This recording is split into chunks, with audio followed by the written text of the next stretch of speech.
Welcome to Paradox Jukebox, an unconventional podcast for the unconventional musician. This podcast is brought to you by Music on the Move Studios, a woman-led company working to help musicians move their careers forward through education and live events.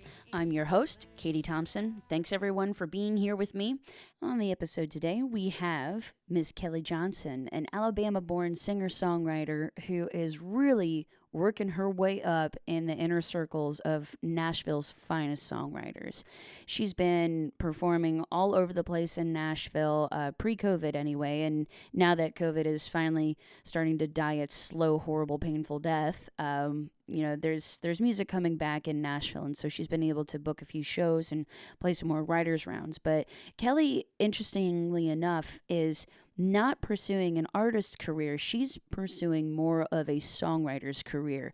And I'm going to let her tell you what that looks like. And for anybody who is dipping their toes into songwriting, or even somebody who has been songwriting, this episode is definitely for you. She's got a lot of really cool tips and tricks for what it's like to be in a writer's room and, what it's like to get a cut, how you negotiate a split, things like that. Really useful information for anybody who is really trying to level up their songwriting career. With that being said, I'm going to play you a little bit of her song, Record High.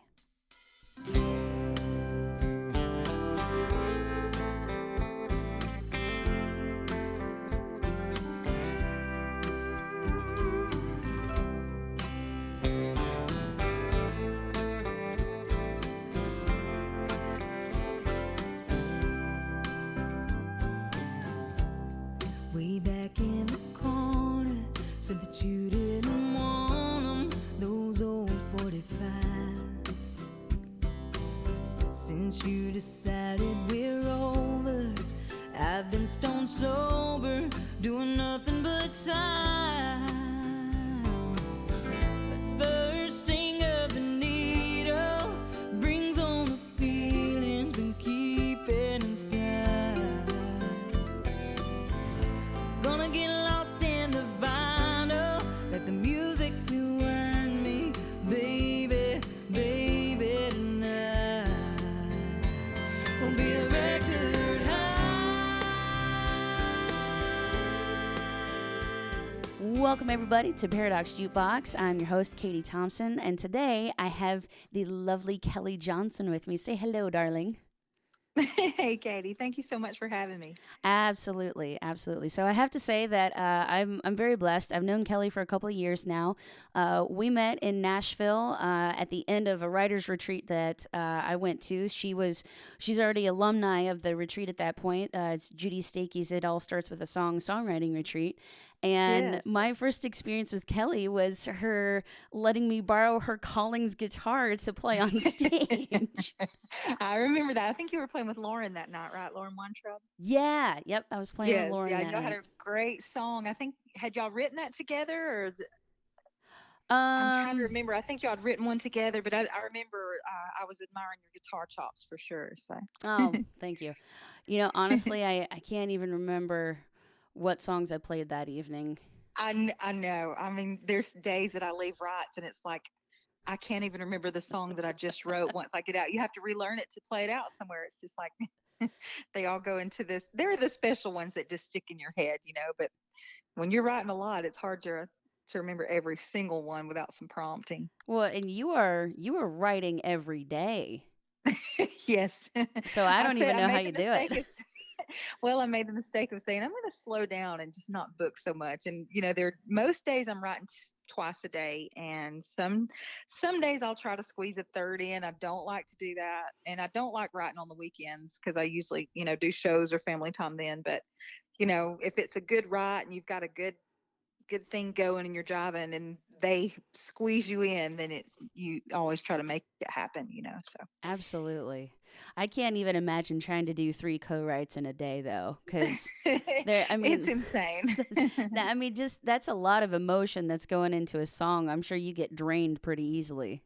Absolutely. And it's weird. Sometimes the morning write's kind of slow, and then that afternoon you'll kick it in high gear. And then sometimes it's a really, really good morning write, and that second one you're just sucking wind, just like, oh, I need some coffee or caffeine or something. So Yep. Something. it's just It has a lot to do with what's happened in the day and who your co-writers are and what their day's been like so far. And for the most part, I've got a really, really great tribe around me of songwriters, and we've just found our rhythm, and so we know when we get in the room, there's just going to be magic that's happening usually. So That's awesome.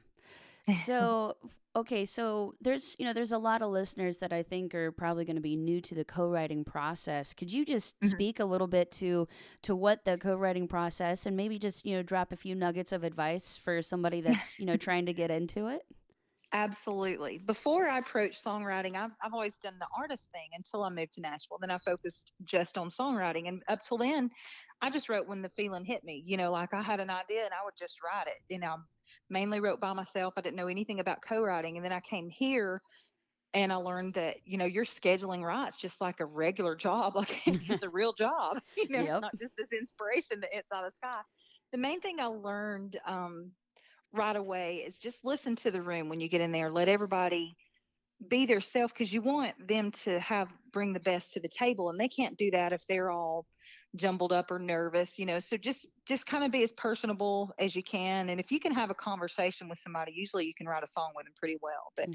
try not to the instinct a lot of times for me was to show them what I can do, like, and hey, I've got all these great ideas, and just almost be over ambitious in the room. So I learned to settle down a little bit, listen, and most of the time I have a different approach if I'm writing with writers or if I'm writing with songwriters. I didn't Hmm. know there was a difference. Like if I'm writing with an artist, that's a direct line to getting a cut, and that's kind of what we're here for. So I want to hear what the artist wants to say. Hey, what are you missing in your catalog, or do you have something that's just kind of in your head today that you're feeling like writing? And then I just kind of take what they're giving me and just embellish and, well, hey, what do you think about this direction? When you're in the room with another songwriter, it's a completely different process because, they've got these great ideas they're bringing to the table. And then you're thinking, well, who would say this? You don't have to ask that question if you're in the room with an artist, because you know exactly who you're talking to. And Right. occasionally those artists are writing for other people too, to pitch to other artists. But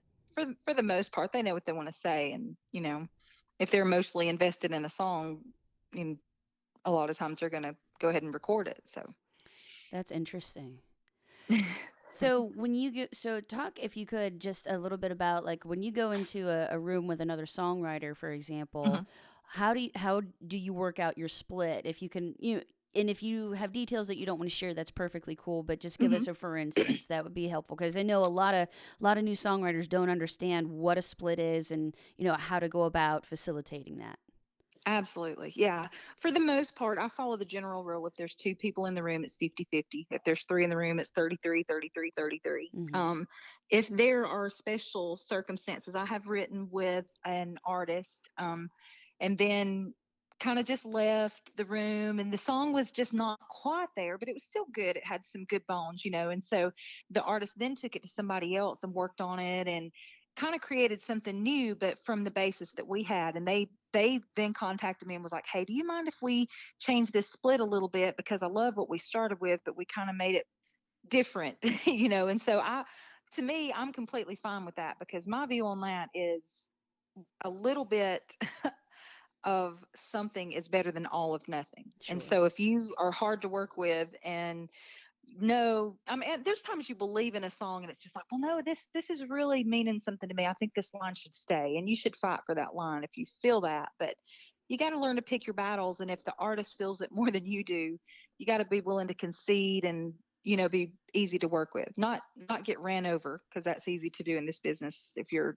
you know, too tender-hearted, I guess, or kind-hearted. But Yeah. you got to be willing to compromise, and you know but for the most part, the splits are pretty much even. I always say, hey, if you're not sure about it, talk about it. It's business. It's not out of the question to ask Yeah. questions when you don't understand, or when you're in the room with somebody. You just want to always make sure you have those things lined out before, it comes time to to do those. Like, you don't want to wait till a song's getting cut to discuss the splits. I say discuss them during the room, while you're Yeah. in the room.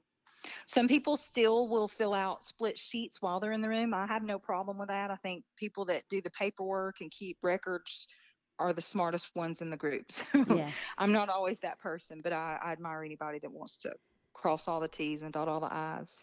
Well, it's smart, and it's like you said, it's just good business, and if you can take the emotion out of it, if you can Yeah. come to it without freaking out inside your head and going, oh, this could go Yeah. really bad. If you just Yeah. if you're Yeah. Well, there's calm and so many. Yeah. no, go ahead, go There's ahead. so many unknowns. There's so many unknowns to freak about. So freak out about. So if you can save yourself one, then that's good. Absolutely. Well, I have to always go back to what Judy said when I took her retreat. Is Hmm. it's talk about the hard stuff first, Yes. because if you can get the split thing out of the way, and then once you feel comfortable talking to somebody about that, then you never know what is going to come out of your right. If you already get to that level with people, maybe that's the starting point, and just being open and vulnerable and saying, okay, well, Hmm. if we can talk about this openly, we're going to Hmm. write some good material today. Absolutely. Yeah. Yeah. And being able to talk about that openly. A lot of times I approached the music business as in everybody knew more than I did. And I was starting from an underdog position. And, that's not the way you should approach it. You should learn as much about the business that you're in as you can. Google is great. YouTube is great.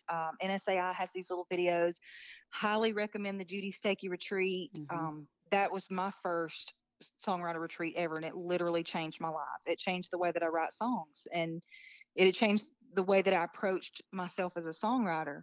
NSAI is a great organization. I interned with Global Songwriters, and I can't say enough great things about Cherise Boltor and that organization. It's great for making connections, and Cherie mentors and helps explain aspects of the music business that you might not understand, and that she's, been around enough to know and can help guide you in a way that for your direction that you're wanting to go. So I love all of those assets and things are at our disposal in this town. So For sure. So, talk a little bit more about the Global Songwriters Connection. What did you do for them? That just shed some light on that experience. absolutely. I had heard I was always a member of NSAI, and I had friends tell me, well, there's Global Songwriters Connection as well. And I thought, well, just another membership to pay, but it's actually only, I think it's 50 a year, but you can do membership things like mentoring with Cherie. You can get song evaluations. She'll help connect you with other writers. She does a program called the focus participants, I believe, and she can mentor you, and that's actually like artist development and music business all wrapped into one. And then she caters toward your career path and things like that. I mainly interned. I met Cherie at a songwriter event, and we just kind of clicked. And she was like, "Hey, my intern just got signed to a pub deal, so I'm going to need a new one. Is it something that you would be interested in?" And Yeah. I was answering phones, I was helping do spreadsheets, I was calling publishers, helping set up mentor sessions, helping set up focus retreats and songwriter retreats and things like that. So I got to see behind the scenes of a lot of really high profile music industry people through that connection. So it was huge benefit for me. So Wow. That's awesome. No, I remember when you got that position and you were so excited about it. yeah. And but man, girl, you were before COVID, you were burning the candle at both ends. I feel like it was like every time I looked at Facebook, you were somewhere writing with somebody or you were playing somewhere. So during COVID, did you get a chance to just kind of like calm down and regroup and start just doing some songwriting for yourself, or did you continue to co-write? I continued to co-write with my group. We had a little small core group that we were comfortable enough that we knew each other. And the first month, I don't think anybody knew what to do. We were just kind of sitting back, and that's about the time we were house hunting and moving. And so it all happened that we moved to a new house that we were remodeling during all that. So we were busy that first month Oh wow. getting ready and moving and things like that. But then it continued. Zoom rights became a big thing. And then my core group that we kind of all hang out, it's like Ava Page, Allie Colleen, John Mullins, Drake White, all these people that I've been fortunate enough to write with on a day-to-day basis. Matt Wynn, some amazing artists and writers. They kind of just kept doing what we were doing, and it's like I didn't set out to write a whole lot. I did want to immerse myself in songwriting. And so I took the artist part of me and kind of put it on the back burner. Mm-hmm. And it was just kind of like, when, you know, how music comes and goes, the flow, the inspiration kind of comes and goes. Some days it's just flowing like a fountain, and other days you feel like you're in a dry spell. Yeah. So instead of worrying about what setting a schedule or anything like that for I'm going to write more this time, I'm going to kind of guide it by, hey, if the writing's flowing and everything's going good, I'm just going to go. And then when, if it seems like it's time to take a break, I'm just going to follow that instinct. And I, you know, after June, I'm going to try and calm down a bit, because that's when most artists are getting back on the road and touring a lot. And so I thought maybe back in the fall I could hit songwriting again and just kind of focus on replenishing and just taking a breather from writing so much after, you know, June and into July. So Sure. Yeah, absolutely. So, so writing with like people like Ava Page and Drake White and Ali Colleen. So, can you talk about that dynamic a little bit? Because I know that, you know, for some songwriters, some people are like, well, I want to co-write, but I don't feel like I'd be very good at it, because, you know, some people are just stronger in the room than other people. So, yeah, just talk about that dynamic a little bit if you could. absolutely. I'm just blessed to have found a great group of people, because it's not hard to just love the people that I'm writing with. The main thing is relationship. If you go into a room with somebody new, don't feel like a failure because you leave that room without a full song, or hey, we only got a chorus written and a, you know, part of a verse. Don't feel like that's a failure, because I've heard over and over and over that this business is all about relationships. And it is. Mm-hmm. If you're, you know, hanging out with somebody all the time and you're clicking and you're writing songs together, you're going to get great songs because you're comfortable with each other. So that aspect of it comes before anything. With Drake, he and I are from the same hometown, and we get in a room and he's just like a force of nature. He's just spitting off lyrics, and I'm basically just catching everything that I can that he says. And then we'll arrange it, and I'll usually, you know, play a guitar riff over something that he hums, or, you know. And then Allie, it just depends on what mood she's in that day. If she wants to write a fast or slow or whatever, I kind of let her take the lead on what she's feeling, because to me, she's the artist in the room, but she's also my friend. And I think she's an amazing songwriter in her own right. I mean, some of the stuff that she's just written by herself is just like, wow. And Absolutely. so I kind of just, you know, lay back and wherever I can add, or if she's not feeling anything real strong that day, then I'll throw out some ideas and be like, well, what do you think about this? And, you know, we may jive on that.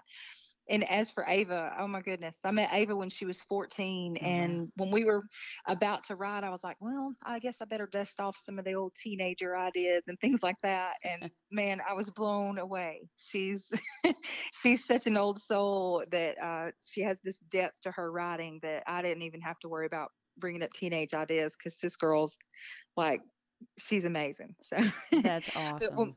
we have written together so much, and we've got this great friendship that we just kind of finish each other's sentences now at this point. So, and we usually seem to be on the same page. We write in drop D a good bit. We Mm-hmm. love whiskey songs and anything kind of a swampy country groove. We like that kind of stuff. So it's each person's different, but it's just like your friends. You know, you you want to have that relationship developed above all. So. That's beautiful. Well, and I've not actually seen Ava sing or perform yet. I mean, I've seen some of her videos and things on YouTube. I've actually seen Ali Colleen in person. Yes, yeah. I think actually, weren't we at one of her rounds over there at the scoreboard? I Weren't believe we were. Yeah, Yeah, yeah. And then the local, I think we were yeah, together at the local, and she was there that night as well too. Yeah, the that's local's right. a great spot. Yeah, I love the local. So. No, Allie. You're right. Allie's a fantastic songwriter, but the stuff that I've seen Ava put out, I mean, for as young as she is, man, what a No. writer! It's just mind blowing. So, I mean, we didn't intend to plug these artists, but if y'all are listening, please go listen to Allie Colleen and please go listen to Ava Page, because they Yes, are incredible, just they incredible. are. They are. And I could name so many in my group. I don't want to leave anybody out. There's so many amazing artists in this town. I mean, you Mhm. could just throw a rock and hit 25 amazing, amazing artists. And you find your core group. You kind of write with everybody that you can until you find the ones that just fit what you like to do. And you always kind of want to be open to writing to people, but I've heard this as well. Find your tribe, find your group of people that brings out the best in you, as Mhm. well as ones that you can help them say what they want to say in a new and unique way. So Oh, absolutely. I mean, Erin and I were just talking the other day. We do a clubhouse every Monday at like 11 a.m. And so this our topic that's coming up is surrounding yourself with the right people. yeah, And so important. oh my goodness. I mean, not just on a personal level, but like you said, I mean, on a songwriting level, when you find those people that you can jive with. I mean, and it's also like performing on stage. There are certain performers that you just click with. And they understand you, they understand what's about to come out of you, and I Yes, think yeah. I think it's wonderful that you found that group of people, Kelly. It's beautiful. Well, thank you. It took about a year and a half after getting into town to for that develop. And I'll have to admit it, that first year I was so frustrated because I felt like I was just spinning my wheels and writing with everybody and wearing myself out. And I wasn't getting songs that I just loved. They weren't bad by any means, but there was nothing that I connected with yet. But once I settled into I'm just going to make the room the best it can be. When I get in this room, it's not going to be about me pushing my ideas or I have to have this in this song. Let's just create the best song that we can with the best group that we got. And like I said, if I leave the room without a full song done, but I have invested in that relationship and they want to write again, and we've clicked another notch on the closeness scale, then that was a success. So. Record high.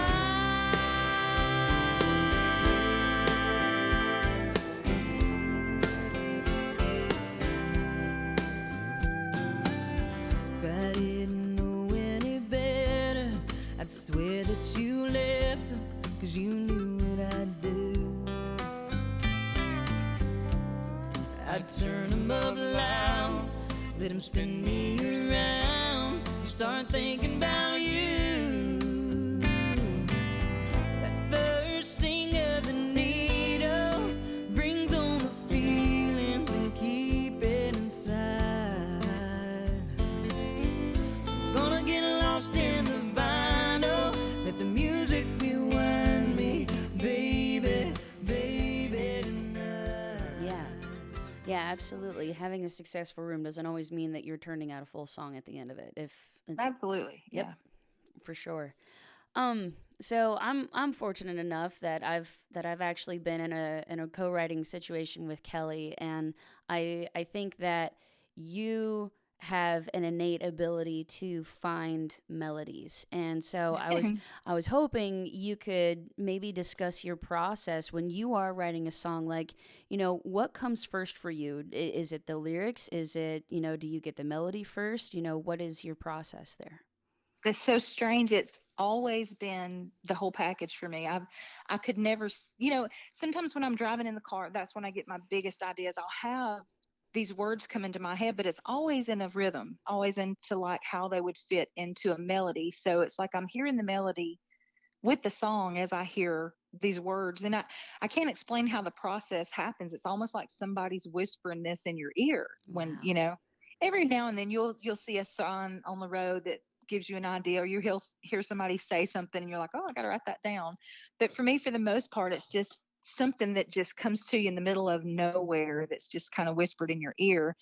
And for me, it's always music when I'm writing solo, always music and lyrics together. But when I'm in a room, it's kind of like if I'm in there with this killer guitar player, I'm not going to start throwing guitar licks out there. I'm going to see what they're bringing and see what they're feeling, and like go from that and see if there's anything I can do to kind of make it change this way, or keep it like it is and embellish it. I just kind of see if there's. I usually wind up being the music person in the room for the most part. Hmm. With the rooms that I'm in, I'm bringing the melody, but when I'm doing solo writes, it's all together. I can't kind of pull it apart. Wow, that's interesting. I love knowing everybody's process because I think, I mean, over the years, my process has evolved. I mean, I'm predominantly the instrumentalist. So, I mean, the guitar part was Yeah. always coming first, right? Yeah, absolutely. But then, I mean, when we did our co-write, I literally had woke up at 3 a.m. and wrote all of those lyrics, and then I went right back to sleep. Yep. Yes. Been there for sure. Yeah, so that's really cool. So, all right, so you said that you were, kind of letting your artist career kind of take a backseat. Is that still the case, or are you working on some stuff for yourself right now? I'm working on a few things as an artist, and I will always. That sounds kind of misleading when I say that I'm letting it take the backseat. I'll perform till I'm 90 if I can. I will always be an artist. But as far as coming to Nashville to chase an artist deal or record deal, that was not my primary goal. Because a lot of people have known me from playing in bluegrass bands or playing in whatever scenario, and they thought, well, when I moved to Nashville, I was trying to get a deal. Yeah. And that's not the case. I moved here specifically to be a songwriter and have other people cut my songs. And then I kind of want to be the Patty Griffin. I want to have other people, amazing artists singing my songs. And then I get to go and play some small theater and do the songwriter thing. Yeah. And, that's kind of my sweet spot where it's always been. So. I identify with that a lot. That's beautiful. Well, and I think, I mean, you've been performing since what? I think you've been singing since the age of 4?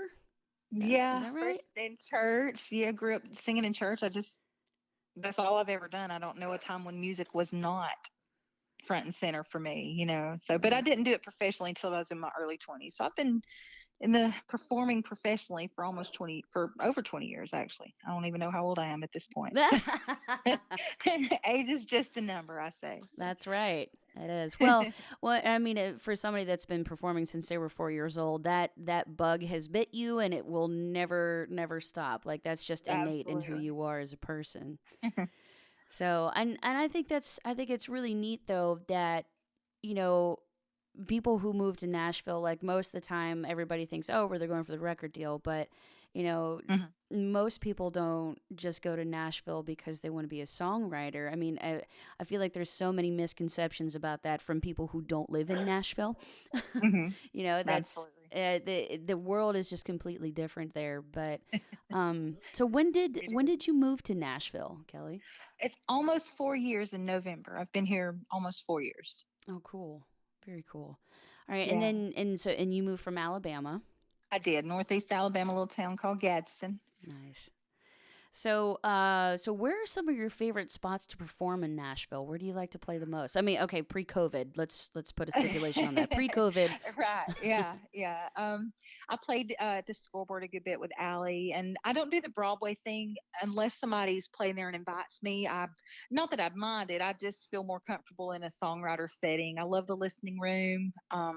My first spot ever to perform a open mic was at the Commodore Grill. I think that's kind of the starting place when you start performing. Debbie Champion's been a huge encourager of songwriters. I actually am playing the Nashville Rescue Mission next week, and quite honestly, it's one of the most enjoyable things I get to do. Those guys that are working to put their lives back together and overcoming adversity, and you get to go and share music with them, and you see them singing along. It's powerful. That's one of my favorites. So that's and awesome. Of course the local.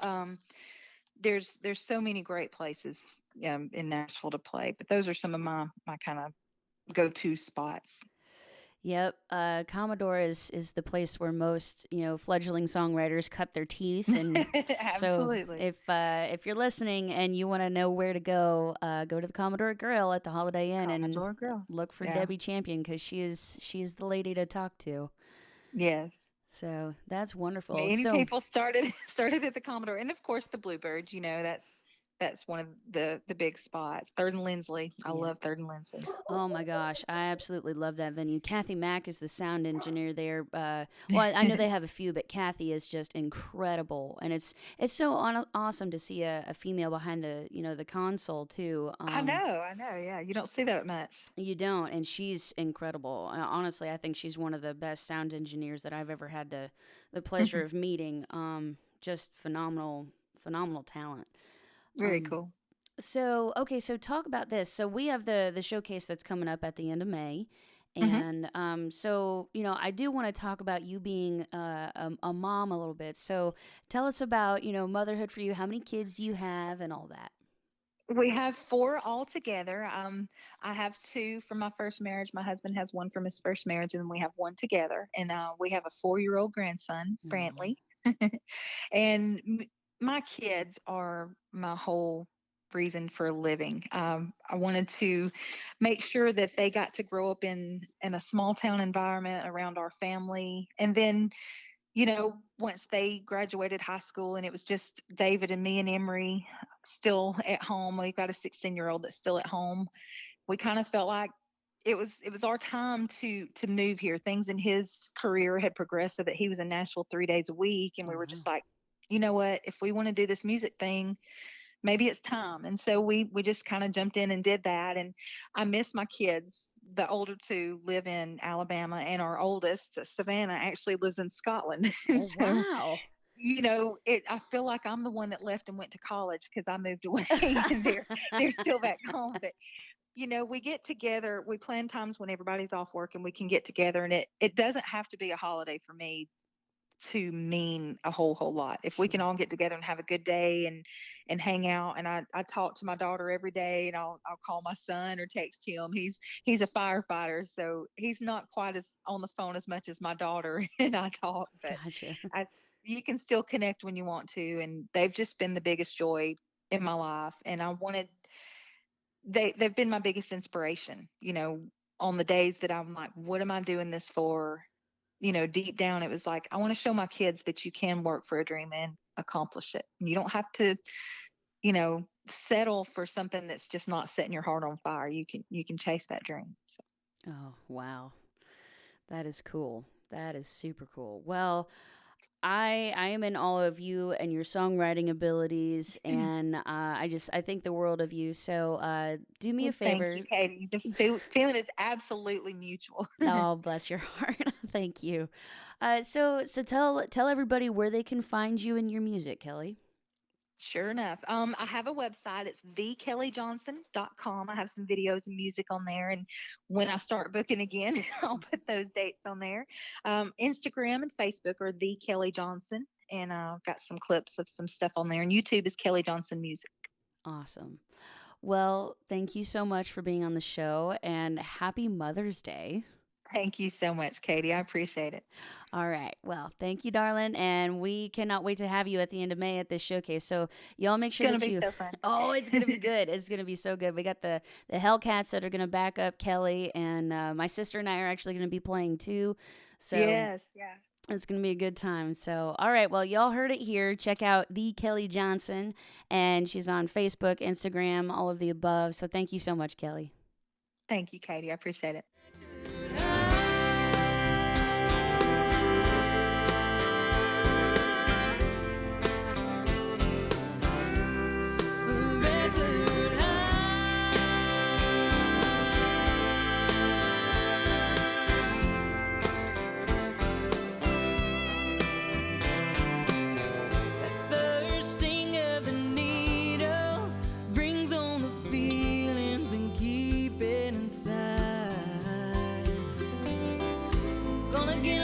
In the vinyl, let the music rewind me, baby, baby, tonight. We'll bring a record high.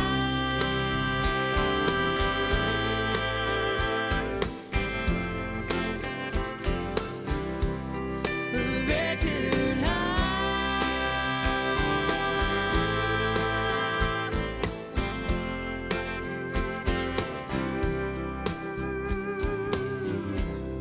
Way back in the corner, said that you didn't want 'em, those old 45s.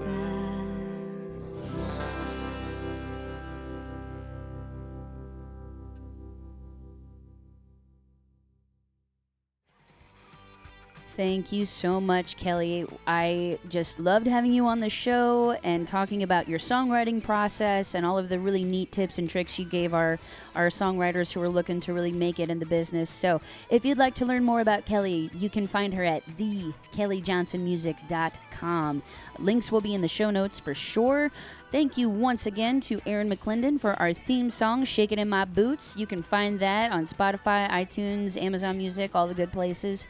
To learn more about us, you can visit us at musiconthemovestudios.com/paradoxjukebox. I'm your host, Caitie Thompson. Thanks so much for tuning in. We'll see you next time, y'all.